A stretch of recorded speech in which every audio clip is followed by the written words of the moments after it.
RWBY Volume 7, Chapter 12 is one of the worst things I think I have ever seen. This chapter, it's just so many things are wrong with it. From start to finish. Just so many things are wrong with it. And we're going to go over all of that. Hey, what is going on, everybody? How are you all doing today? I hope you all are having a wonderful and fantastic day today, and if not, hopefully you all will have a better tomorrow. So, this chapter, we're going to go into a few things. We're going to go over all of it, of course, and we're going to talk about what is wrong with this chapter. Because there's a ton of terrible things in this chapter. First off, let's start by talking about the airship. The airship, of course, you have Ironwood, who is going to declare martial law, and RWBY and her group, they are all going to be under arrest. So, of all things, Clover, for some godforsaken reason, decides that he's going to just go ahead and arrest Crow then and there on the spot. Because, hey, Ironwood's will, it shall be done. He decides he's going to just straight up arrest Crow. Now, of course, Crow said that, oh, well, maybe we could work it out when we get there, right? Sounds pretty logical. Then, of course, you have Robin Hillary Clinton, who, useless character, absolutely useless, comes in here and it's like, oh no, Ironwood underestimated me. And what does she decide she's going to do? She decides she's going to fight Clover because, oh, he's just following the orders and the very man that he says he believes in. So she decides that she's going to fight him, and he says, whoa, I don't want to put you under arrest, but if you do this, then you're going to have to be under arrest. Which, of course, she shoots an arrow at him, he deflects it, and just throws her down, and she is just put down. She's just down for the count. Here is the thing about her character. She was one who believed in Ironwood when it came to him saying that he was going to tell people the truth, which he said he was going to do all along anyways. And, of course, she doesn't learn anything. There is no development for this character at all. She just goes back to her whole, yeah, you can't trust Ironwood. Ironwood's a bad man. He's bad. The whole entire time. An illogical mess. This character is the most useless character I think I have ever seen in all of RWBY. I don't think there is a character that I could single-handedly say that is more useless than Robin. I mean, Maria, which is a character that didn't really matter to the series, at least she contributed to RWBY learning of her silver eyes, despite the fact that Ozpin as well as Crow exist. But hey, whatever, right? Who cares? So then Crow decides that he's going to go ahead and fight, because let's go ahead and fight on an airship. And instead of logically trying to reason this whole thing out, he starts to fight with Clover. So they start this terrible fight on the airship, which, hilariously enough, Crow is the very individual who said, hey, let's kind of wait till we get there and work this out with Ironwood and see if we can change things. Oh, no, now he's just on to fight against Clover. Oh, yeah, great job, because, logic gets just immediately thrown out the window, because, writers have to create drama. That's the whole entire point here, is for the writers to just stir up drama. And then, of course, because they're paying attention to one another, they're not paying attention to the murderer, mind you, that has been captured. And what does he do? Kills the pilot. How idiotic can Clover and Crow and Robin be to let a murderer, mind you, then go off and kill the pilot and decide, hey, let's crash the ship into the ground. But don't worry, it gets worse. We'll get to that in a moment, but let's talk about the Team RWBY fight versus the Aesops. This is idiotic on multiple levels, because let me explain some things about this fight here. There could have been easy ways for this to have been taken care of without it actually really happening. And you're probably wondering, well, how is that? We'll get to that. But first, let's get to the good parts, because there are some things I will at least give props to. Good thing number one was, oddly enough, I know everybody's going to be surprised here, Blake and Yang's team up. Now you're thinking, wait, how was that actually good? Because there were some moments that were animated well, but this fight itself was stupid. Now let me explain what I mean by this fight was good at certain parts and then stupid at others. Now, one thing I will give props to is the tactical use of those little mini bombs that Yang has, because they've never been able to implement them right just yet in the series. And while it was strategic for Yang to put these mini bombs on Blake, here's the thing. How could this have actually worked, considering that her shadow clone, she should not have been able to use this because her aura broke previously, and when one's aura breaks, their semblance is actually not able to be used because they don't have their aura active. So, how was Blake able to use her semblance with her aura broken? Yeah, logic be damned. Doesn't make any sense. But hey, retcon it anyway. Screw it. Not like the series hasn't had enough of these. Good God, you had a drinking game of it, you would probably kill yourself of alcohol poisoning within 5 minutes. Either that or your liver would shut down. But the other good thing, at least, in this terms of strategy and strategic use, was putting the bombs on the stone, which took out Stretch Armstrong. So, there was some tactical use here, at least, and I will give them that. But it's like I said, Blake should have blown up into little itty-bitty kitty bits, rather than have actually survived, because her semblance could not have been active because her aura had broke. But hey, whatever, right? And also, the wrestling move used by Yang was actually pretty cool. I'll give her that. So, that was kind of cool.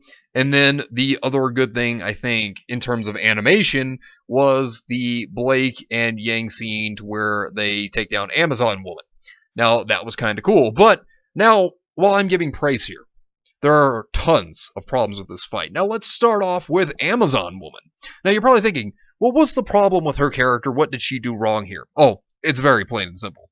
So, she acted just like Yang did all the way back in Volume 3, where she got so hot-headed over just little comments. Well, Yang herself comes up with a 5-year-old comment of, oh, well, Blake, she's only obeying orders. Did you ever come to believe, Yang, that these people are fighting for what they believe in? Oh, wait, I'm sorry. You believe in pushing your ideology onto others and making them believe in what you believe.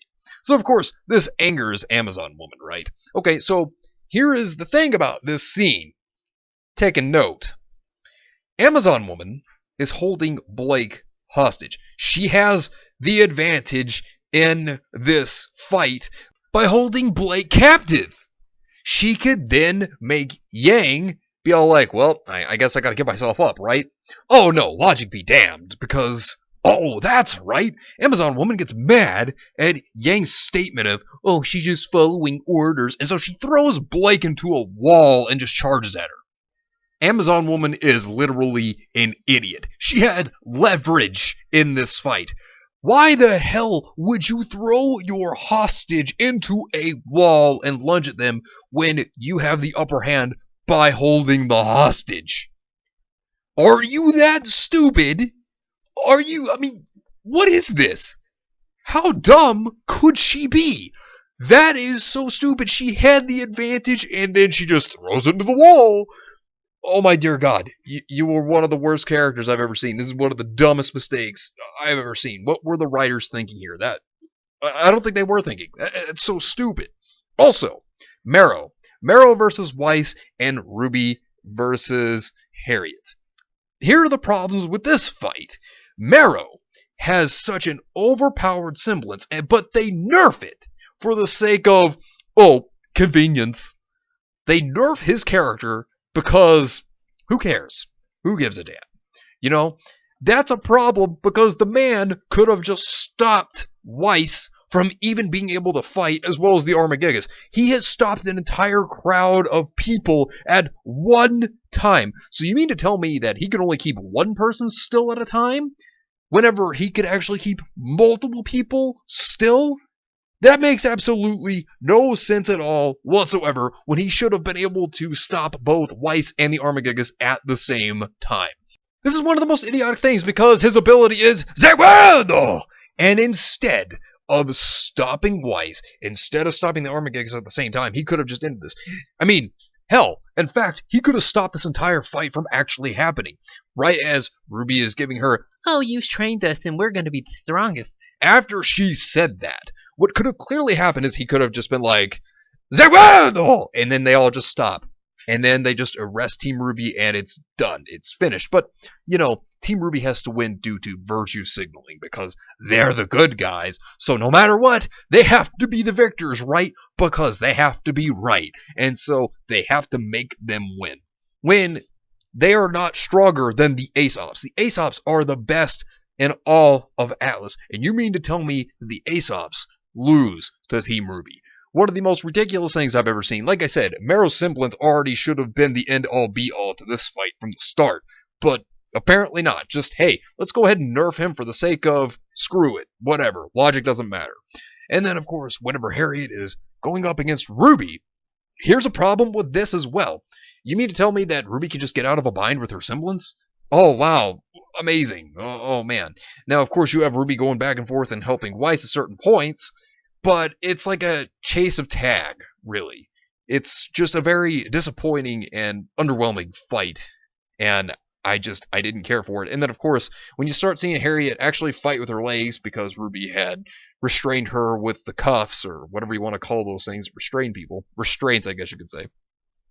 Then you have Harriet, who, in a cartoonish manner, smacks into a wall, and she's done. It's just kaput, and it's over with.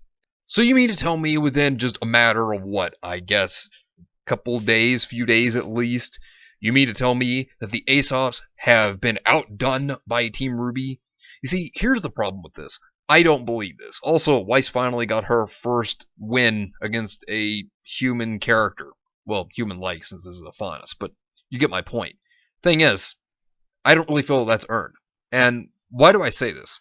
Because when it comes down to it, the Aesops didn't really train them very much. I mean, okay, yeah, so you saw RWBY training with Harriet, but the time of when we're supposed to see this training go on, it's just rushed. For me to believe that they are stronger than the Aesops, they would have had to show more time of this.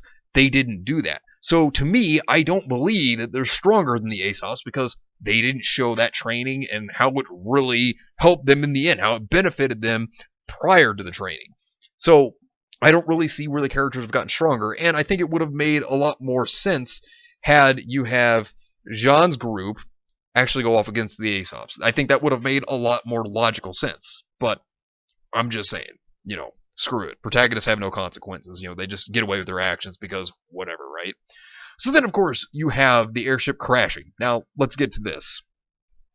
Tyrion is in the airship after it's already crashed, and he starts to make his way out. Now, before that's going on, though, Crow goes around and he sees Robin, useless character, probably the most useless character in all of RWBY. She is unconscious. And then, of course, you have Clover, who's talking about, hey, you know, if you just come with me quietly, we can get Robin the attention she needs, and she'll be fine. You know, we'll make sure that she's going to be okay. Yeah, so much for that, right, Clover? Because if anybody's going to need medical attention by the time it's over with, I guess it would be you, but we'll get to that in a moment. Thing is, they start fighting. And the stupidest thing is that they're still fighting when, if Robin needs medical attention, then they should just go for it. Stop fighting and put your differences aside for a moment and do what Crow suggested in the beginning and actually just wait till you get there and then talk about it with Ironwood. But hey, you know, Tyrion, of course, he breaks his own thumb, and this is how he jumps into this three-way fight.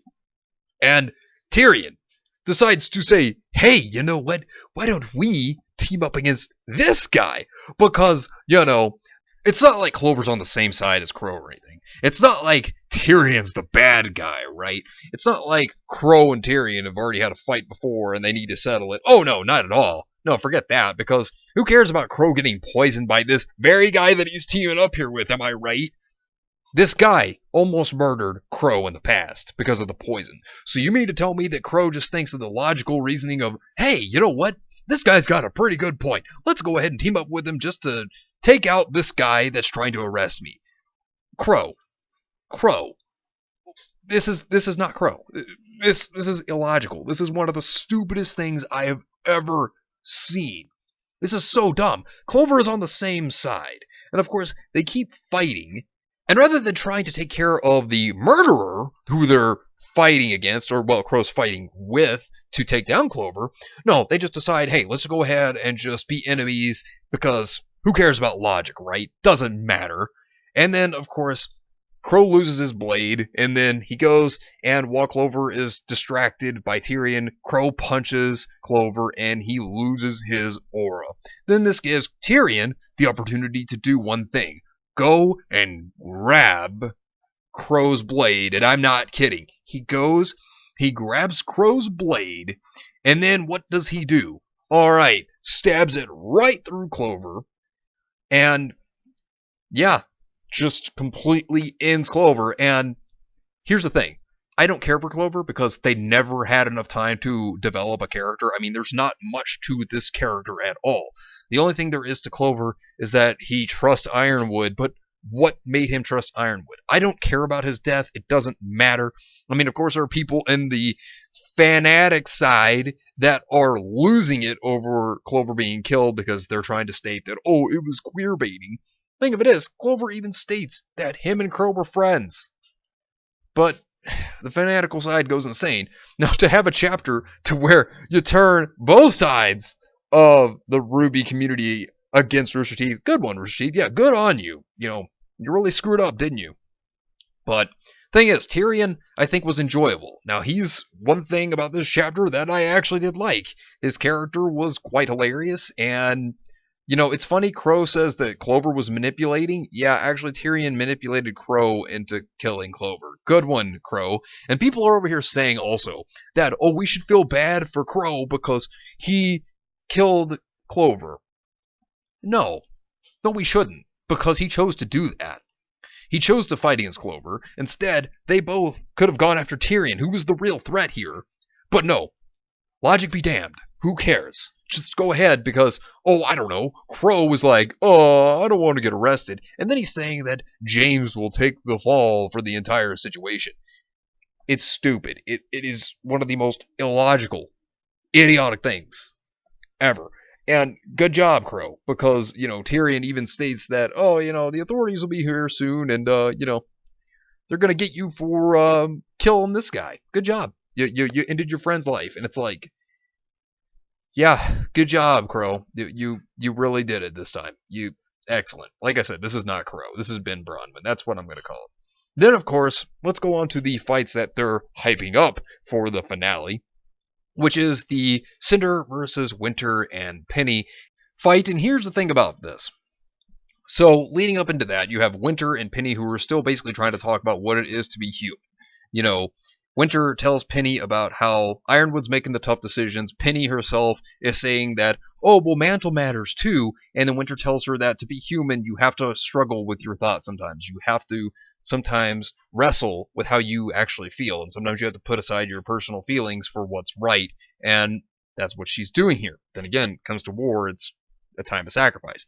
Now, the thing that they try to do here with Cinder is, oddly enough, Cinder shoots this fireball and Winter runs. Instead of trying to create a barrier to protect herself like an ice wall or a wall of rock, she just runs. She's afraid. She's terrified. I don't know why she would run from that when she can create a blockade out of ice to protect herself from it and then get back into the room. Makes absolutely no sense to see her just run off like this, which is another one of those good old nerfs to the characters. You know, Rooster Teeth should have a slogan. It should be called Rooster Teeth, where we nerf all the characters in due time. Just you wait. It'll happen eventually. Because that's exactly what's going on here with Winter. And here's the other big thing. Because we're going to talk about this one too. Oh, you better believe it. Here is another big thing that really pissed me off. You want to talk about frustrating me? Okay, so for one, you have Neo come in. She looks just like Oscar. And guess what?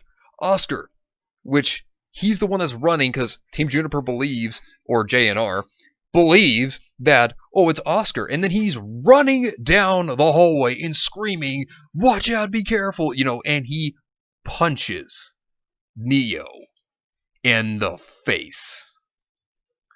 Yeah, that's right. He screams, alerting Neo where he's at, where he's coming from. She is aware of this. And he straight up punches her in the face. Neo got punched in the face by a fucking farm boy. A fucking farm boy. Are you serious? Neo knew he was coming. She would have known to dodge. Talk about nerfing a character. This is one of the worst things I've ever seen happen to a character.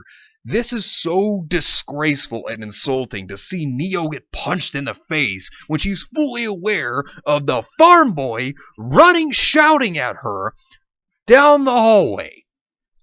Are you serious? Are you kidding me right now?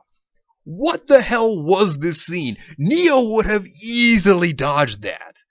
Especially with how she, as a character, is so agile and so nimble in her style.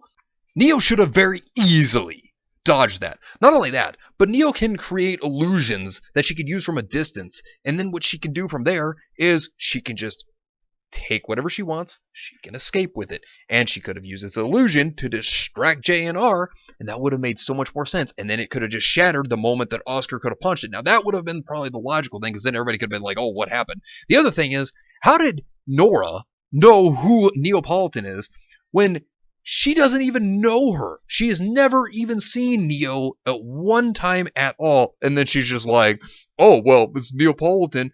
How do you know who she is? What?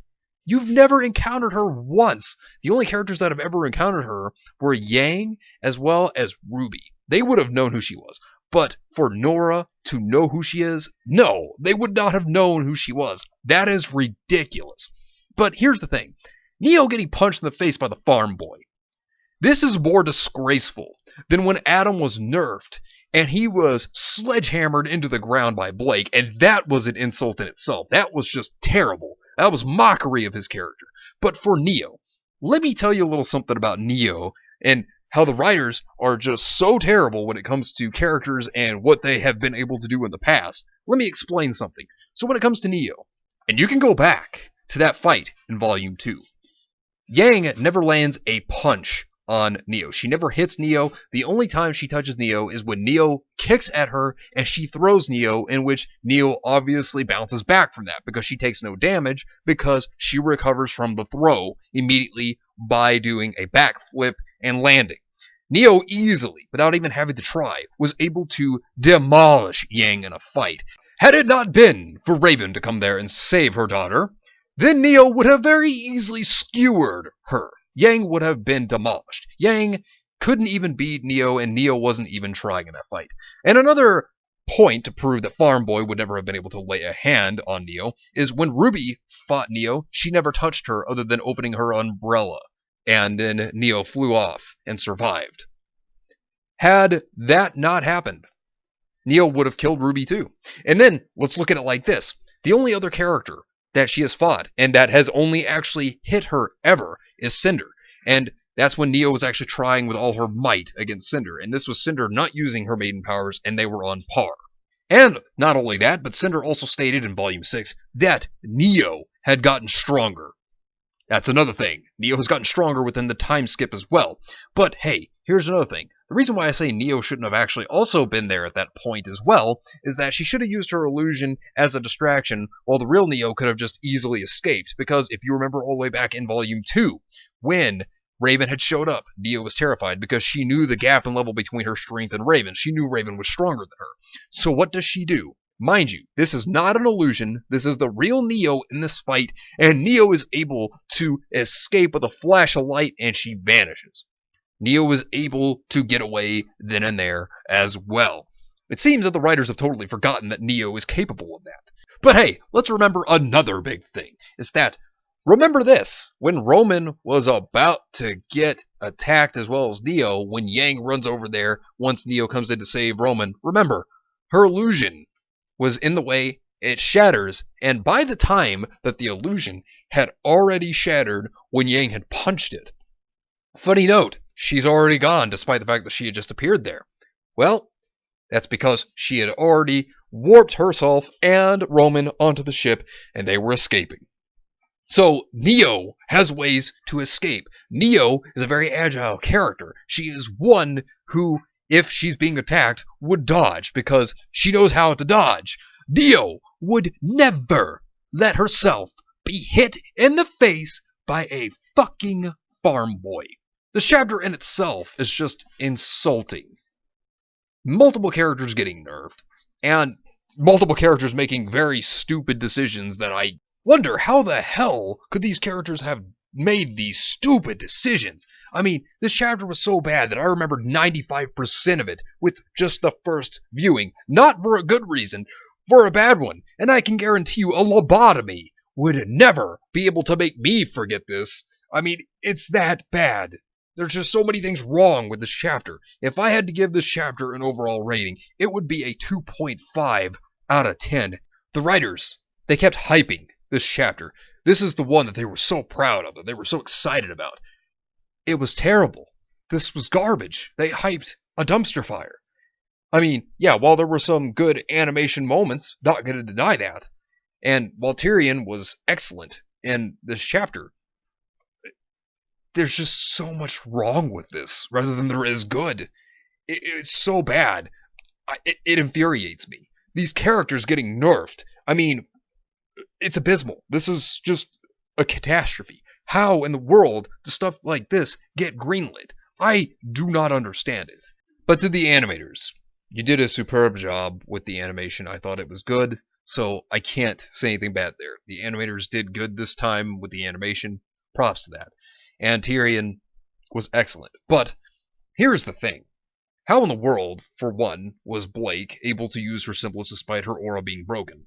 Writers apparently just sit over here and retcon that because convenience. And then, of course, you have Crow, for example. I mean, Crow, what were you thinking? Clover, what were you thinking? Robin Hillary Clinton, well, you clearly weren't thinking. But that's the thing.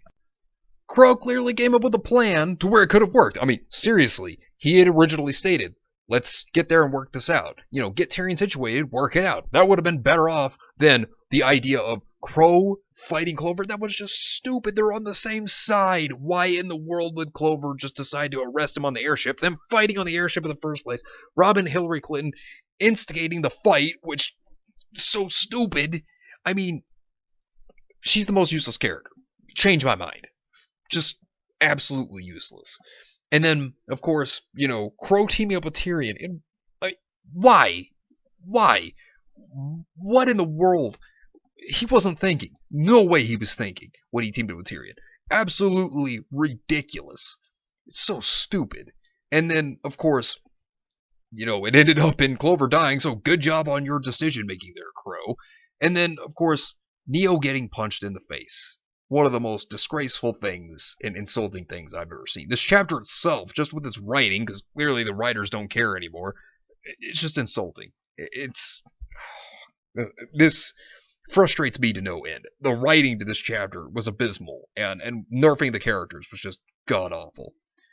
But anyways, let me know what you think about this entire chapter down below. Subscribe to the channel if you are new here. And make sure you are still subscribed because YouTube is unsubscribing people from their favorite channels. So make sure you're still subscribed to all your favorite channels. Hit the video with a like if you enjoyed. And share the video. Try to spread the word to get it out there. It's greatly appreciated. It really helps out the channel a lot. And also be sure to follow me on Discord. We have a wonderful community there. And it'll keep you up to date on when the next video will be out, as well as any other upcoming events. So be sure to follow me there. The link is in the description down below. But anyways, I hope you all have yourselves a wonderful and fantastic day today. And remember, if today was not a good day, tomorrow could always be better. Take care of yourselves and everyone around you.